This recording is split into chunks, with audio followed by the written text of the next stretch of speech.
why did this become a UNESCO World Heritage Site? I can explain. Just give me a second. Okay. Oh.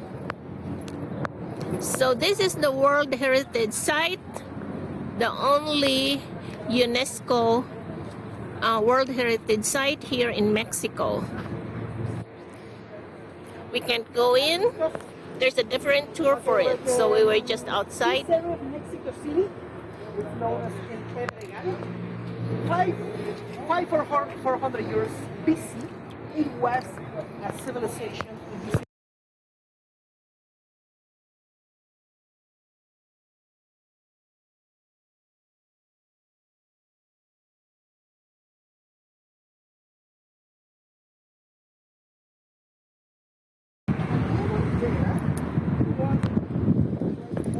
The torch, the Olympic flame, and then in the middle it's a family. Can you see? They give to the kid the symbol of the beast, the pigeon, but they have brown skin because they represent native people.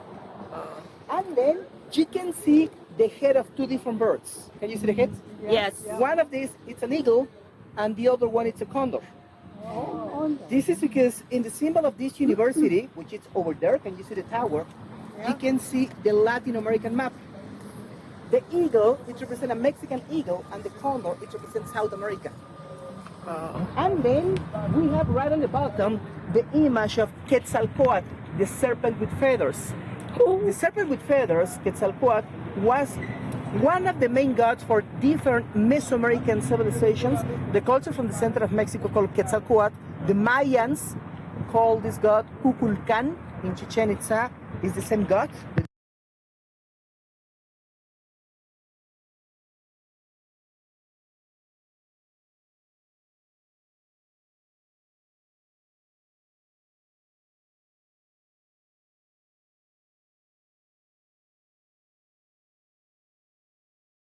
The lava from this place.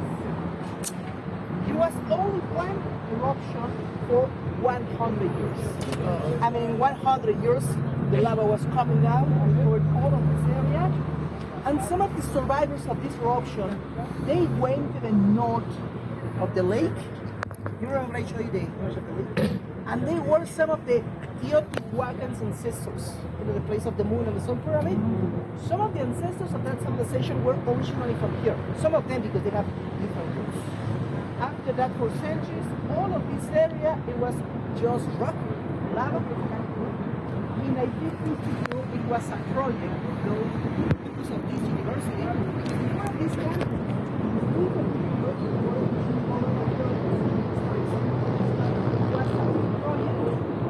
and here inside of the campus,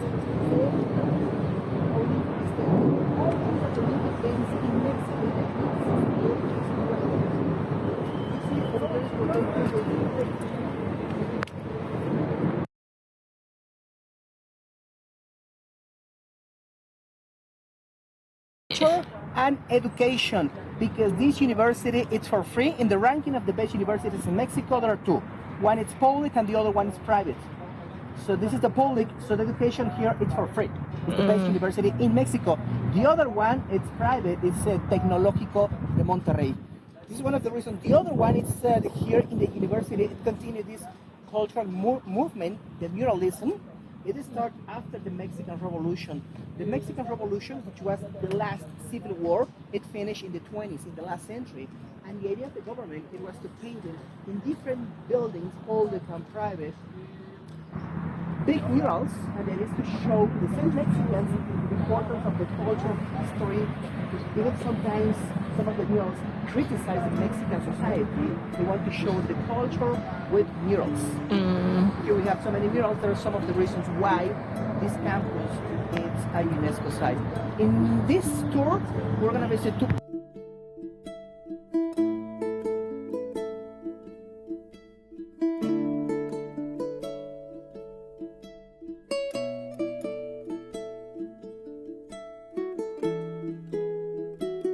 The people look different.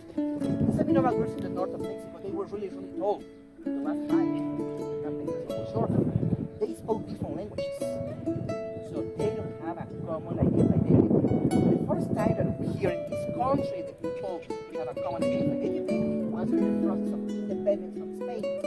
Before of the Mexican flag, before of the national symbol of Mexico, was the image of Guadalupe. Because this is a paradox in the Mexican history. The very first leaders of the Mexican independence were priests. And they used the standard of Guadalupe like a symbol of identity to fight against the Spanish crown. So that's why it was important not only for the religion, but in the Mexican history, the image of Guadalupe has been present in the process of the conquest and then in the independence. The cult of the Virgin Mary in this advocation of Guadalupe, the beginning was in a region in Spain called Extremadura. The first Spanish conquistadors, like Hernán Cortés, they came from that region, so they brought the standards, images, and the devotion of Guadalupe here to Mexico. 300 years later, we're priests to use Guadalupe as a symbol of identity.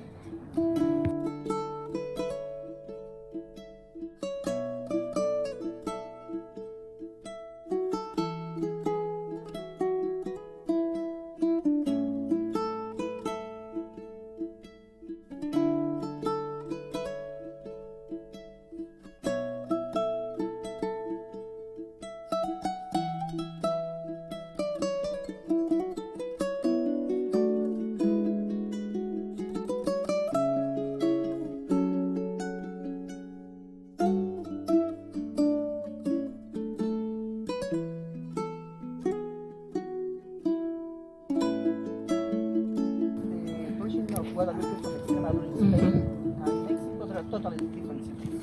Here it's full of Mexican.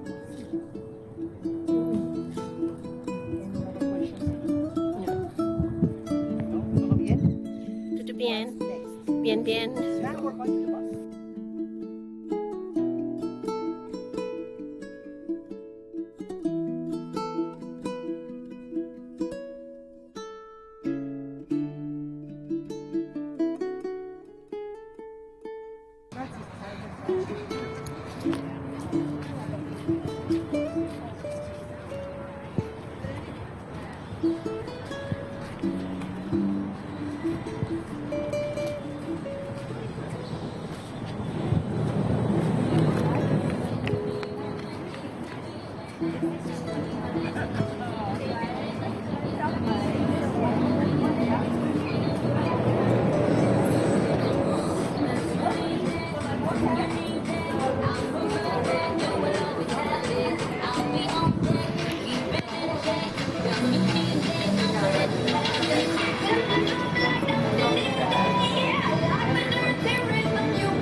Starless skies within the dreams at night, with our hands full of hope, and nothing too dangerous, 'cause we just cannot lose.